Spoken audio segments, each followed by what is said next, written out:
Season 2 Part 2 of That Time I Got Reincarnated as a Slime has definitely introduced a lot of interesting and new characters to the show that will eventually join Tempest and become Rimuru's newer subordinates. One of these many new subordinates is actually one we saw during Rimuru's fight against Demon Lord Claimant, which is the small three-tailed fox spirit known as Ninehead. That's why in today's video, we'll be taking a look at her origins, powers, and abilities to see just how powerful she truly is. As always, there will be spoilers for her character and story, so here's a spoiler warning just in case, and if you enjoyed the video, don't forget to like and subscribe for more Tensura content in the future.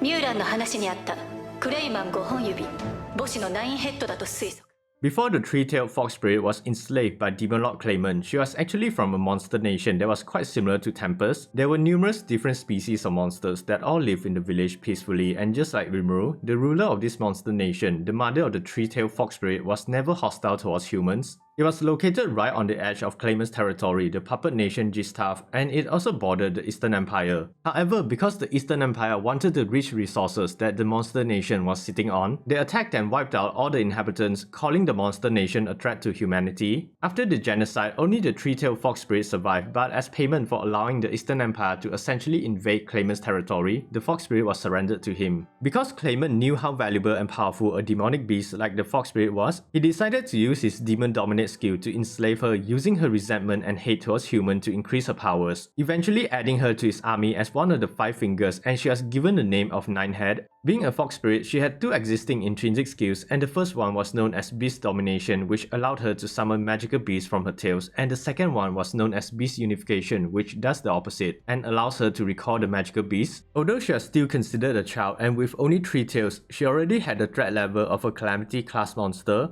So moving on, during Walpurgis, Ninehead was one of the attendants that Claimant brought with him, and when she was summoned to fight, she changed from her small cute fox form into a larger intimidating form. During this fight, she had used Beast Domination to summon White Ape and Moon Rabbit to fight against Ranga and his Star Wolf leaders. The White Ape and Moon Rabbit actually both possess their own intelligence and specific abilities, but I'll talk about that later. Anyways, although Ninehead was still under the control of Claimant, her consciousness was constantly crying out for help through thought communication, and luckily for her, Ranga managed to sense it, so he called for his master. Rimuru quickly came over, and sensing her cries as well, he ordered Ranga to hold down her 2 summons while he approached her. Using Wisdom King Raphael, Rimuru easily broke the curse and Ninehead fell asleep. Her summons returned to her tails and she transformed back to a cute fox form. Once the events at Walpurgis had ended, she was brought back to Tempest and she was placed under Ranga's protection, so she had likely stayed inside of Rimuru's shadow with him for a while. When Ramirez was creating her new labyrinth in Tempest, they needed someone to take care of the forest, so Ninehead volunteered to do so. Rimuru accepted her offer and he decided to give her a proper name, giving her the name of Kumara, and because of the naming, she was able to absorb a large portion of his magicals, making her grow her tails up to 9.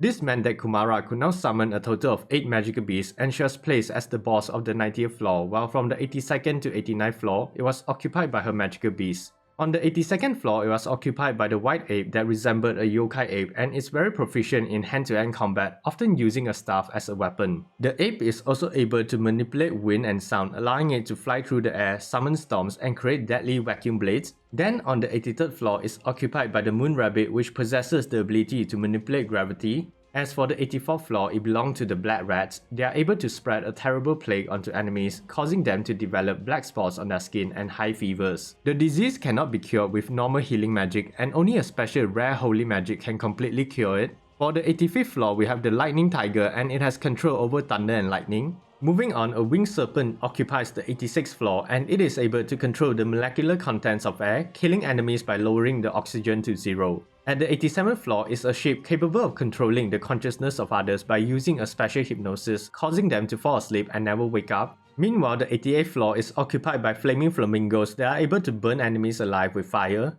Finally, in the 89th floor, we have the Mirror Hound, a dog that is able to move through unbreakable mirrors that reflect all techniques back to the original user. Now, because all these magical beasts are essentially part of Kumara, whenever she releases all 8 of the magical beasts, it greatly reduces her existing magicals, but when they all return back to her, she's able to fully utilize all their abilities as well as any better experiences the magical beasts accumulate over time. Now, with all her 9 tails, Kumara currently has a threat level of a disaster class monster, while all her magical beasts have a threat level of a calamity class monster. But besides that, Kumara also gained a human form after she was named, now resembling a little girl, and she actually became quite close with the otherworldly children that Rimuru took in and even attended school with them. During her free time, she and the Insecta Apito would train in the labyrinth under Hinata Sakaguchi. Kumara and Apito have a somewhat friendly rivalry going on with each other, but there's actually a reason for that. The reason is that Kumara is actually part of the Cryptid race, a powerful unknown race of magical beasts that was said to threaten the main Tensura world and were the common enemies of the Insecta race, so Kumara and Apito's rivalry is likely just instinctual. Not much is known about the Cryptid race, but according to Dino, Kumara might be related to the world-destroying dragon Ivarash.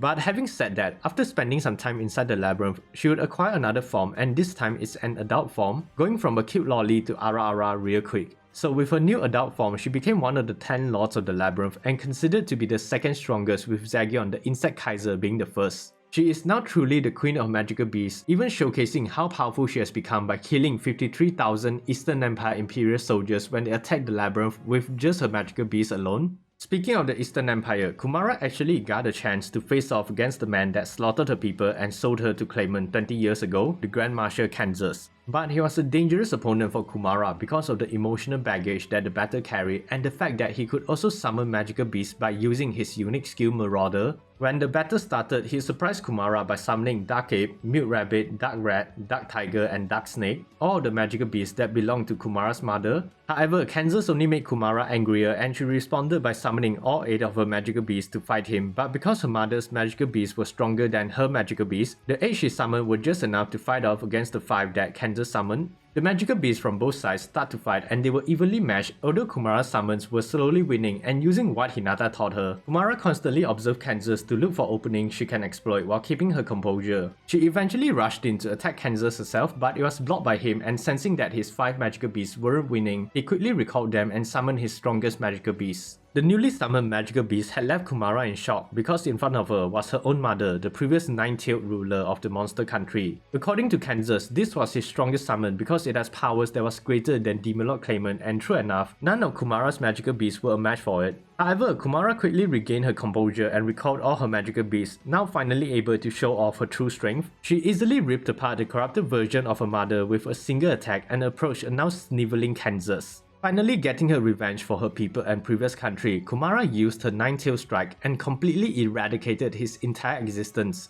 When Rimuru tried reviving some of the Eastern Empire soldiers killed, Kansas could not be revived with the Resurrection Bracelet or even Wisdom King Raphael because his mind, body and soul were all destroyed by Kumara. Goes to show just how terrifying and powerful she truly is. But that's not all. After the Eastern Empire was stopped, Rimuru held a reward ceremony to commemorate their victory and to evolve the subordinates that qualified to awaken as a true Demon Lord. Kumara was one of them, so when it was her turn, Rimuru gave her the 100,000 souls needed to evolve and the title of Chimeric Lord, but that's more. Using Rimuru's weakness for cute and pretty girls, Kumara used her charms to ask him to give all 8 of her magical beast names. Obviously, he agreed without thinking much about it, so here are the names of the magical beasts. The white ape was named BYAKUEN, the moon rabbit was named GETTO, the black rats were all named Coccus, the lightning tiger was named Raiko, the winged serpent was named Yoda, the ship was given the name Mink, the flaming flamingos were named Ancho, and finally Igami was the name given to the mirror hound. Because her magical beasts are considered to be their own entities, this meant that they all gained the name status, having their strength and magical energy all increased. So when they all returned to Kumara, she now has the power of 8 named creatures added to her own existing powers, and her form changed again, which according to Rimuru, she became one of the most beautiful women in the world. That said, when Kumara finally awakens as a true Demon Lord, she had requested that Rimuru give her an ultimate skill, so Seal obliged and she was given the ultimate skill known as Beast King Bahamut. This skill basically allows Kumara to summon devastating earthquakes and interfere with the laws of the planet by manipulating the gravity of the planet itself. Like other ultimate skills, Beast King Bahamut also possesses several sub-skills. These sub-skills include Thought Acceleration, which increases the thought processing speed of the user, Universal Perception, which allows users to sense the surrounding magic cues, Demon Lord HAKI, which allows users to intimidate and potentially kill enemies with their aura, Gravity Domination basically allows users to control gravity, Spatial Domination gives users the ability to instantly travel to locations they have been to before and prevent spaces from being manipulated, and finally, Multi-Layer Barrier allows users to create multiple protective barriers around them. Anyways, that's all the information on Kumara so far, and obviously she is part of the Super Awakened class as well with an EV of close to 1.9 million. However, Rimuru did mention that each of her magical beasts had an EV of 200,000, and I could be wrong, but I think the 1.9 million doesn't include her magical beasts, so her true EV should technically be around 3.5 million. Kumara is definitely an interesting character with a tragic past, and hopefully we'll see her use her new powers in the light novel. But I have to say, Kumara is easily one of the many characters that I want to see in the anime soon, because fox girls are best girls.